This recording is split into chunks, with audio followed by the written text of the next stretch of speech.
Hello, welcome to Bible Buddy. Today we will be reading Genesis chapter 10, 11, 12, and 13. And this will make our day number 4.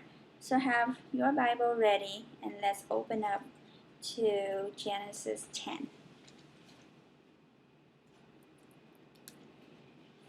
This is the account of the families of Shem, Ham, and Japheth, the 3 sons of Noah.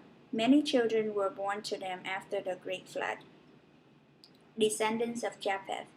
The descendants of Japheth were Gomer, Magog, Madai, Javan, Tubal, Meshach, and Tiras.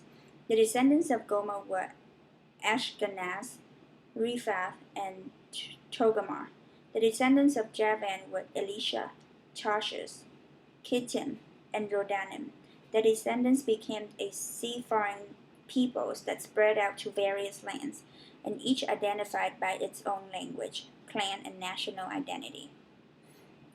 The descendants of Ham were Cush, Mizraim, Put, and Canaan.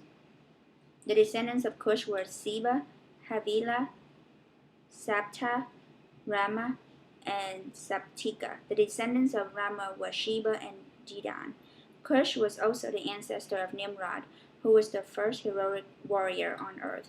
Since he was the greatest hunter in the world, his name became proverbial. People would say, "This man is like Nimrod, the greatest hunter in the world." He built his kingdom in the land of Babylonia, with the cities of Babylon, Erech, Akkad, and Calneh. From there, he expanded his territory to Assyria, building the cities of Nineveh, Rehoboth, Calah, and Resen, the great city located between Nineveh and Calah. Mizraim was the ancestor of Ludites, Anamites, Lehabites, Nephtuhites, Pathrusites, Kalushites, and Caphtorites, and whom the Philistines came.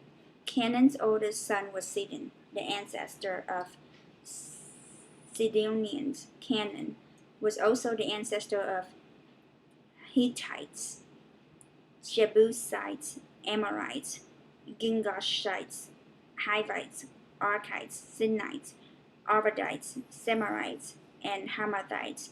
The Canaanite clans eventually spread out, and the territory of Canaan extended from Sidon to North Gerar and Gaza in the south, and east as far as Sodom, Gomorrah, Admah, and Zeboim near Lasha. I apologize if my pronunciation of these names is off. These were the descendants of Ham, identified by clan, language, territory, and national identity.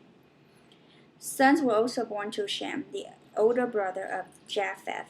Shem was the ancestor of all the descendants of Eber. The descendants of Shem were Elam, Asher, Asphasad, Lud, and Aram. The descendants of Aram were Uz, Hol, Gether, and Mash. Arphaxad, the father of Shelah, and Shelah was the father of Eber. Eber had 2 sons.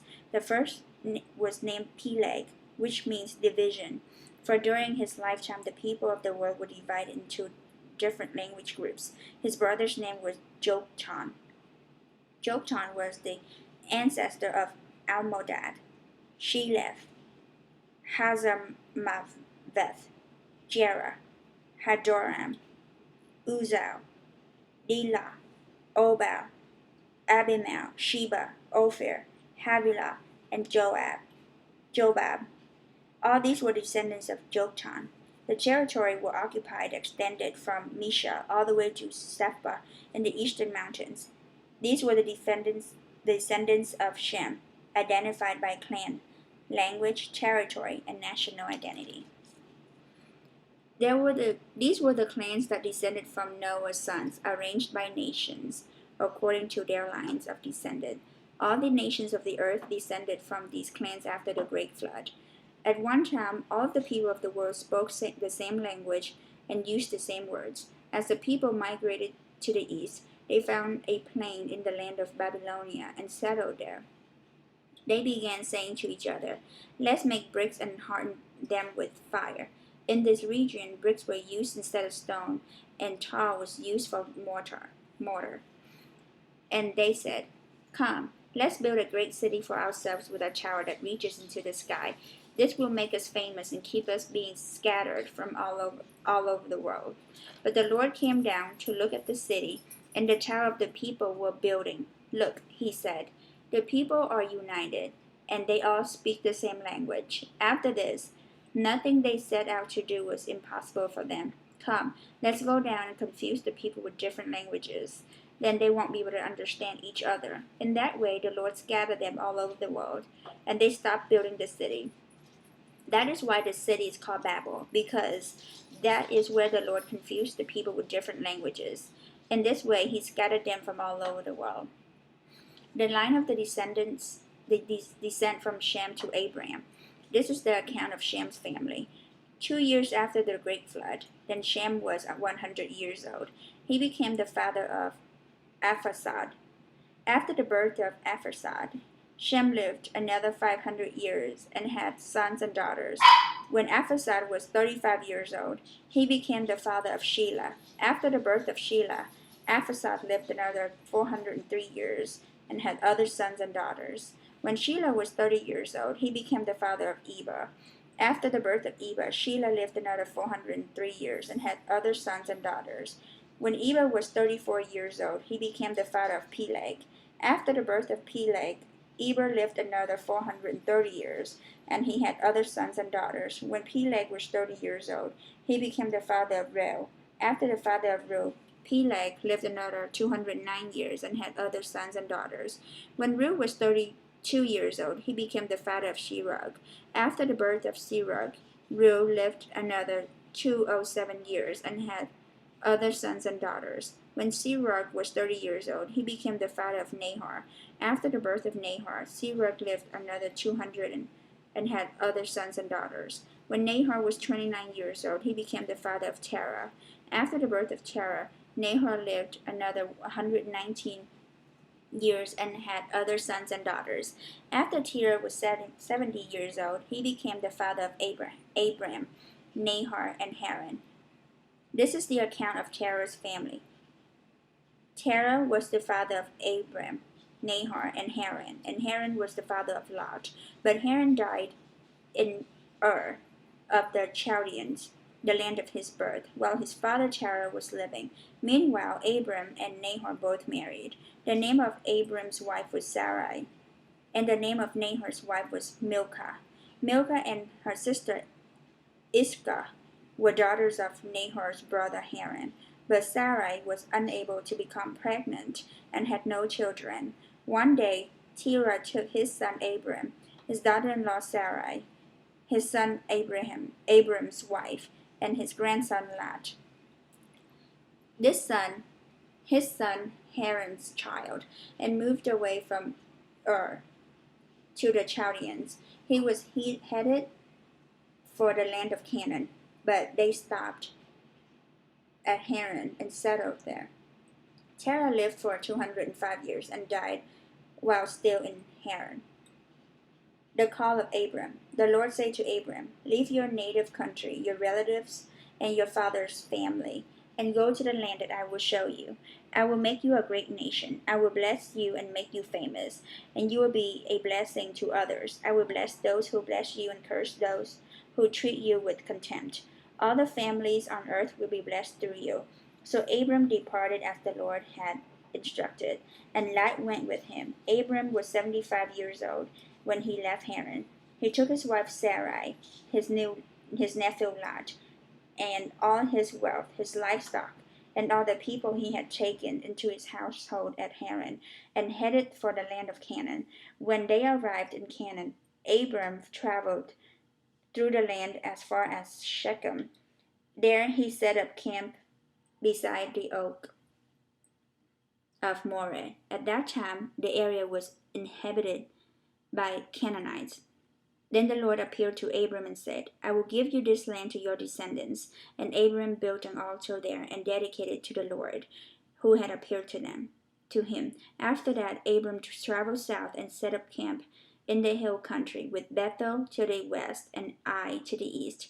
There he built another altar and dedicated it to the Lord, and he worshipped the Lord. Then Abram continued traveling south by stages toward Negev. Abraham, at that time, a severe famine struck the land of Canaan, forcing Abraham to go down to Egypt, where he lived as a foreigner. As he was approaching the border of Egypt, Abram said to his wife Sarai, Look, you are a very beautiful woman. When the Egyptians see you, they will say, This is my wife, let's kill him. This is his wife, let's kill him, so we can have her. So please tell them you are my sister. Then they will spare my life and treat me well because their interest in you. And sure enough, when Abram arrived in Egypt, everybody noticed Sarai's beauty. When the palace officials saw her, they sang her praises to Pharaoh, their king, and Sarai was taken into his place. Then Pharaoh gave Abram many gifts because of her: sheep, goats, cattle, male and female donkeys, male and female servants, and camels. But the Lord sent terrible plagues upon Pharaoh and his household because of Sarai, Abram's wife. So Pharaoh summoned Abram and accused him sharply. What have you done to me? He demanded. Why didn't you tell me she was your wife? Why did you say she is my sister and allow me to take her as my wife? Now then, here is your wife. Take her and get out of here. Pharaoh ordered some of his men to escort them, and he sent Abram out of the country, along with his wife and all his possessions. So Abram left Egypt and traveled north into Negev, along with his wife and Lot, and all that they owned. Abram was very rich in livestock, silver and gold. From the Negev, they continued traveling by stages toward Bethel, and they pitched their tents between Bethel and Ai, where they had camped before. This was the same place where Abram built an altar, where he worshipped the Lord again. Lot, who was traveling with Abram, had also become very wealthy with flocks of sheep, goats, herds of cattle, and many tents. But the land could not support both Abram and Lot, with all their flocks and herds living so close together. So disputes broke out between the herdsmen of Abram and Lot. At that time, Canaanites and Perizzites were also living in the land. Finally, Abram said to Lot, Let's not allow this conflict to become between us or our herdsmen. After all, we are close relatives. The whole countryside is open to you. Take your choice of any section of the land you want, and we will separate. If you want the land to the left, then I'll take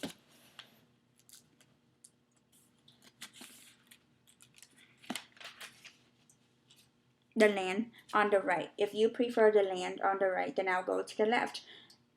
Lot took a long look at the fertile plains of the Jordan Valley in the direction of Zoar. The whole area was well watered everywhere, like the garden of the Lord, or the beautiful land of Egypt. This was before the Lord destroyed Sodom and Gomorrah. Lot chose for himself the whole Jordan Valley to the east of them. He went there with his flocks and serpents and parted company with his uncle Abram. So Abram settled in the land of Canaan, and Lot moved his tents to a place near Sodom and settled among the cities of the plain. But the settlers of this area were extremely wicked and constantly sinned against the Lord. After Lot had gone, the Lord said to Abram, Look as far as you can see in every direction, north and south, east and west.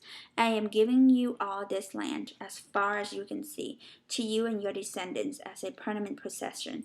And I will give you so many descendants that, like the dust of the earth, they cannot be counted.